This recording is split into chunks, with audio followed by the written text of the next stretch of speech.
So with deer season winding down in just about every state except for I think Alabama, a lot of people are turning to shed hunting, and shed hunting is a great way to get out, do some scouting, do some hiking, maybe find some sheds, maybe not, but it's a great time out in the woods. So I just wanted to go over 3 ways that you can find more sheds.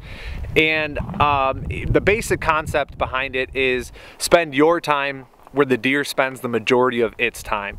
And if you think about it, three areas that the deer spend the majority of their time are food sources, travel corridors, and bedding areas.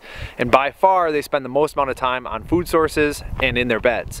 So those are the 2 major areas I would check. So number 1 would be check your food sources. You're gonna find sheds on food sources. It happens every year, all the time. That's like probably the number 1 space to find them, because like food sources are easy to find. Generally, you're just gonna go out. If you're looking on onX or you're checking new pieces of public land on like a satellite map, check all the food sources, find all the ag fields, and just go around and check them. With snow on the ground, it's going to be really easy to see all their tracks, so you can see if they're using that food source or not. Sometimes the snow does make it pretty difficult to find a shed, because obviously it's deep and the shed could get buried and whatnot. So you may want to wait a few weeks until some of the snow goes away. But otherwise, food sources, great way to find sheds. And just walk in the edges, walk in the areas where you see a lot of digging, where you see a lot of tracks. You're definitely gonna have pretty good odds of finding sheds in that area. The second place, number 2, is beds. And this one is much more difficult to find, because a lot of people don't know where the bucks bed. They just don't know.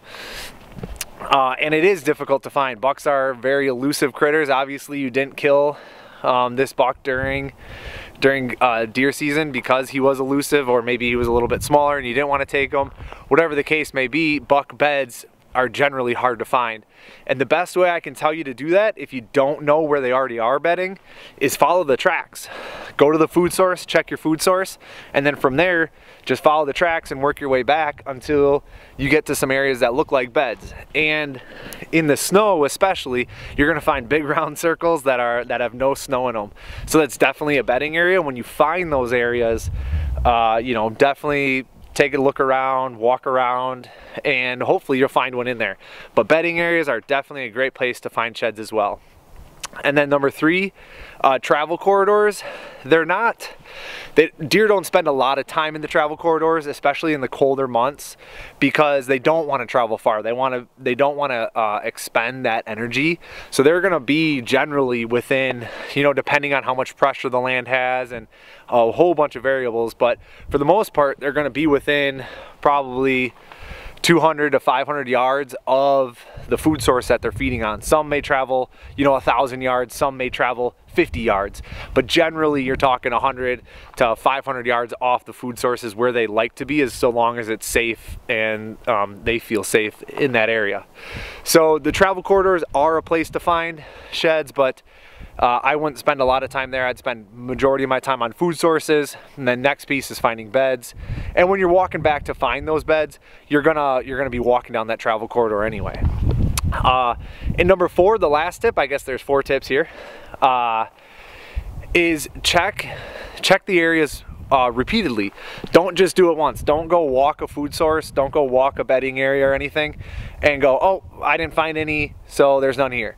You know, go check that spot every weekend, every other weekend, once a month, whatever you have time for, because if there's deer there, you may go check it and there might not be a shed there today, but there may be there one tomorrow. And that actually happened to me a long time ago. The biggest set of sheds I have ever seen, the buck scored 100, like 194. It was huge. And I checked this area 3 days before, and then I went out with my buddies on public land, and my buddies found the sheds in the same place that I was 3 days before. And you know, they found them, so they got to keep them. And I was like, oh my God, if I just would have gone by myself and checked the same areas, I would have found them. So anyway, definitely check the areas repeatedly and often. You know, I wouldn't say jump bedding areas often, but definitely food sources if you're non-invasive. Just go take a lap around your field or whatever area the deer are feeding in, and do that, you know, once every couple weeks. it's definitely an easy walk, a great way to get out, run the dogs, take the kids out, whatever it is, and enjoy hiking out in the woods. So those are my tips. I hope they help, and good luck shed hunting, guys.